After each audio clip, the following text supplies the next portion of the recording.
பிரீத்தமும் ஈராவும் எப்பயும் போல ஹைதராபாத்தை சுத்தி பார்த்துட்டு இப்ப வர வழியில ஒரு இடத்துக்குமே போறாங்க. அங்க போனா ஒரு பெரியவர் ஒரு குட்டி பானையில இருக்க அஸ்தி எடுத்து இவ கையில கொடுத்துட்டு போயிடுறாரு. அதை வாங்கின பிரீத்தமே இப்ப பயங்கரமா அழ ஆரம்பிச்சிட்டான். 6 மாசத்துக்கு முன்னாடி என்னோட க்ளோஸ் ஃப்ரெண்ட் 4 பேர் கார் ஆக்சிடென்ட்ல இறந்து போயிட்டாங்க. அவங்களோட அஸ்தியை கரைக்க வேண்டியது என்னோட கடமை. ஆனா என்னால இங்க வரவே முடியல. இன்னைக்கு நீ கூட இருக்கிறதுனால என்னால இங்க வர முடிஞ்சது அப்படின்றத சொல்றான். ஈராவோட தங்கச்சியுமே கால் பண்ணி அவளுக்கு உடம்பு முடியலன்ற விஷயத்த சொல்றான். இவளுமே அங்க இருந்து பதறி போய் தங்கச்சி பக்கத்துக்காக போறான். தங்கச்சி இப்ப நல்லா தான் இருக்காங்க, இப்ப ஒன்னும் பிரச்சனை இல்ல, அவங்களை பக்கத்துல இருந்து பாத்துக்கோங்க அப்படின்னு சொல்லிட்டு டாக்டருமே அங்க இருந்து போயிட்டாங்க. ஹீரோவே அவங்க அக்கா கிட்ட நீ என்ன பாத்துக்க வந்தே இல்ல ஊர் சுத்தி பார்க்க வந்தியா அப்படின்னு சொல்லிட்டு பயங்கரமா திட்ட ஆரம்பிச்சிட்டா. ஹீரோவே அங்க இருந்து கடுப்பாய் வீட்டுக்கு போயிடுறா. அடுத்த நாள் அவங்க தங்கச்சி பக்கத்துக்காக போறா. அப்ப அவங்க தங்கச்சி அழுதுகிட்டு இருக்கா. நீயும் என்னை விட்டு போயிட்டியோ அப்படின்னு நினைச்சு பயந்துட்டா அப்படின்றத சொல்றா. ஹீரோவே என்ன ஆச்சு அப்படின்றத கேக்குறா. அப்பதான் ரியாவே ஒரு உண்மையுமே சொல்றா. என் ஹஸ்பண்ட் அமெரிக்காலாம் போல, வேற ஒரு பொண்ணு கூட இருக்காம அப்படின்றத சொல்றா. ஹீரோவுமே அவனை ஹாஸ்பிட்டலுக்கு கூட்டு வர. அவளை பாக்குற அவன் தங்கச்சியுமே பயங்கரமா கடுப்பாய் கத்தி விட்டுடுறா.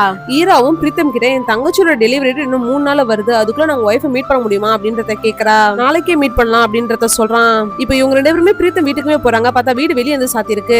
பக்கத்துல தான் எங்கேயாவது மார்க்கெட் போயிருப்பா, நீங்க உள்ள வாங்க அப்படின்னு சொல்லிட்டு உள்ளேயுமே கூட்டு போறான். டேபிள் மேல ஒரு லெட்டருமே எழுதி வச்சிருக்கு. அதை எடுத்து ஈராவுமே படிக்கிறா. நாய்க்கு உடம்பு முடியலன்றதுனால ஹாஸ்பிட்டல் கூட்டு போயிருக்கேன் அப்படின்றத எழுதி வச்சிருக்கு. அதை பாக்குற பிரீத்தம் அந்த டாக் எங்க குடும்பத்துல ஒரு ஆளு மாதிரி, இன்னும் கொஞ்ச நேரத்துல வந்துருவாங்க, வாங்க நான் உங்களுக்கு வீட்டை சுத்தி காட்டுறேன் அப்படின்னு சொல்லிட்டு வீட்டையுமே சுத்தி காட்டிக்கிட்டு இருக்கான். ஈராக்கும் படிக்கட்டு ஏறப்ப ஸ்லிப் ஆயிடுது. பிரீத்தமே அவளை பிடிச்சிருப்பா. அதனால இப்ப ஈராவுமே அங்க இருந்து வெளியே ஓடிடுறா.